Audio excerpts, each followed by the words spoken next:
नमस्कार। आपका स्वागत है आपके अपने चैनल मुनाफा मेला सट्टा नहीं सटीक पे।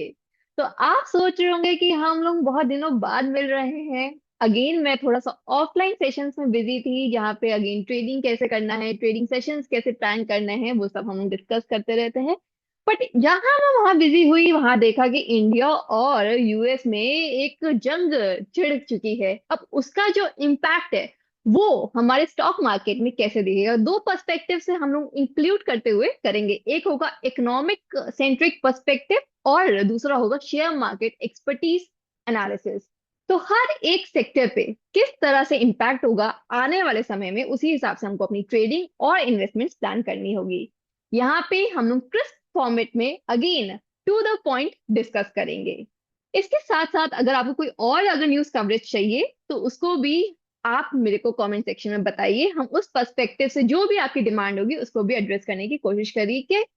बस मेरी एक रिक्वेस्ट है कि आप इस चैनल को शेयर कीजिए, सब्सक्राइब कीजिए, क्योंकि अगेन हेल lot of hard work goes into the picture. So we have to have a quality content and that is why मुनाफा मेला इज हियर।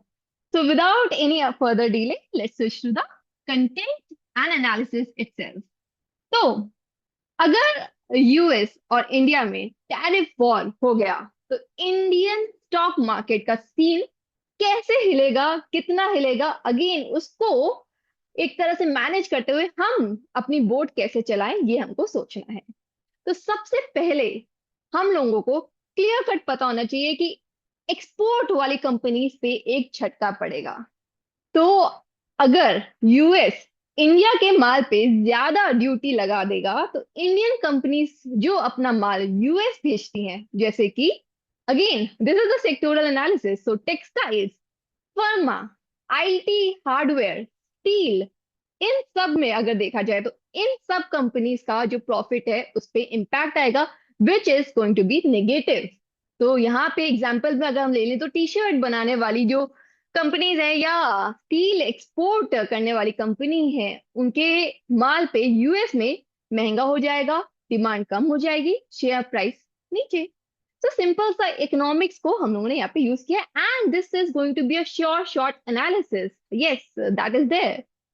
दूसरा अगर हम देखें तो इंपोर्ट वाली जो कंपनीज हैं, अगेन उनकी भी थोड़ी बैंड बजेगी। जैसे कि अगर इंडिया भी रिप्लाई में, लोग कहते हैं ना कि रिप्लाई करो हम भी लगाएंगे, तो क्या उसका इम्पैक्ट होगा। तो अगर इंडिया भी रिप्लाई में यूएस के माल पे ड्यूटी लगा देगा तो जो कंपनीज यूएस से चीज इंपोर्ट करती हैं, जैसे electronics, machinery, high tech inputs, उनका कॉस्ट बढ़ जाएगा।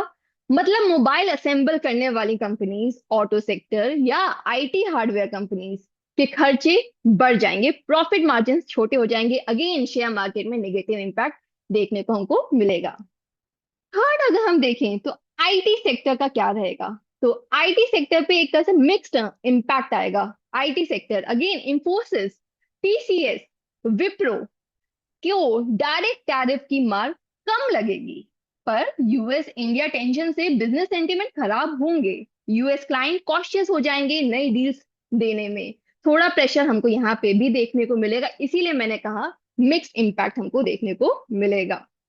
फोर्थ अगर हम देखें तो मार्केट सेंटिमेंट और एफआईआई, अगेन एफआईआई का बहुत ज्यादा लफड़ा लगा रहता है, तो उसके क्लियर कट एनालिसिस मैं आपको यहाँ पे देने वाली हूँ। तो शेयर मार्केट सिर्फ नंबर्स पे नहीं बल्कि मूड पे भी चलता है। अगर दोनों कंट्रीज लड़ते हैं तो ग्लोबल इन्वेस्टर्स यानी कि फॉरेन इंस्टीट्यूशनल इन्वेस्टर्स सोचेंगे कि इंडिया रिस्की है। That is the direct impact, right. तो इसका रिजल्ट क्या होगा, पैसे निकाल के सेफ जगह यानी कि यूएस बॉन्ड और गोल्ड में डालने लगेंगे, and that is the Trump plan. So the Trump ने जो ये इक्का चला है वो एक्चुअल में इसी पॉइंट को कवर करता है कि पैसे निकाल के एफआईआई सेफ जगह डाले। वो सेफ जगह क्या है, US bonds, right. That is what he is planning, because US में अगर देखा जाए तो डेट बढ़ा हुआ है, तो उसका एक तरह से जुगाड़ उन्होंने ये लगाया है। तो इसका इफेक्ट इंडियन स्टॉक मार्केट में ये होगा कि निफ्टी और सेंसेक्स नीचे स्लाइड करेंगे। Yes, that will happen. Next अगर हम देखें तो एफएमसीजी और डोमेस्टिक स्टॉक्स की क्या रहेगी। तो अगेन इनकी जो जान है वो बची रहेगी। यस, इनकी जो जान है, फिर से मैं बोल रही हूँ, बची रहेगी। यानी कि जो कंपनीज ज्यादा इंपोर्ट एक्सपोर्ट पे डिपेंडेंट नहीं है, जैसे HUL, Asian paints, DMart. Banking focusing on domestic loan growth, उन पे डायरेक्ट इम्पैक्ट कम रहेगा। इन्वेस्टर्स अपना पैसा यहाँ पार्क करेंगे। So again there is a hint of analysis in this particular sector, so that is also to be kept in mind. Next अगर हम देखें तो सिक्स्थ एरिया ऑफ एनालिसिस हमारा आएगा कि रुपी, रुपी पे क्या रहेगा। तो अगेन फोरेक्स, तो फोरेक्स मार्केट में क्या रहेगा, तो अगेन रुपी की थोड़ी सी बैंड यहाँ पे हमको बचने वाली देखने को मिलेगा। So that is there. तो टैरिफ वॉर का मतलब है global trade tensions, dollar strong होगा, रुपी वीक होगा, डिप्रिशिएट करेगा। एक्सपोर्ट वाली कंपनीज लाइक IT फर्मा को थोड़ा फायदा मिलेगा क्योंकि उनका रेवेन्यू डॉलर में है। पर इंपोर्ट वाली हेवी सेक्टर्स कंपनीज जैसे कि ऑयल एंड गैस हो गया या ऑटो हो गया, उनको नुकसान होगा। तो यहाँ पे अगर US और इंडिया की टैरिफ वॉर होती है तो यहाँ पे क्या होगा, एक तरह से it's a swing kind of thing. So export वाले शेयर्स नीचे जा रहे हैं, इंपोर्ट हैवी शेयर्स जो हैं वो नीचे जा रहे हैं, IT सेक्टर में मिक्स है। मार्केट सेंटिमेंट अगेन बेयरिश हो जाएगा। So that is there. Rupee का अगेन डेप्रिसिएशन हमको देखने को मिलेगा, वहीं पे FMCG और डोमेस्टिक ग्रोथ वाले जो स्टॉक्स हैं वो बचे रहेंगे, वहां पे अगेन इन्वेस्टमेंट्स डाइवर्ट होते हुए हमको दिखेंगी। तो ये 6 pointers again, these are the crisp pointers that I've just delivered, and these are backed by analysis from a very thoughtful analysis and research framework. So that's there.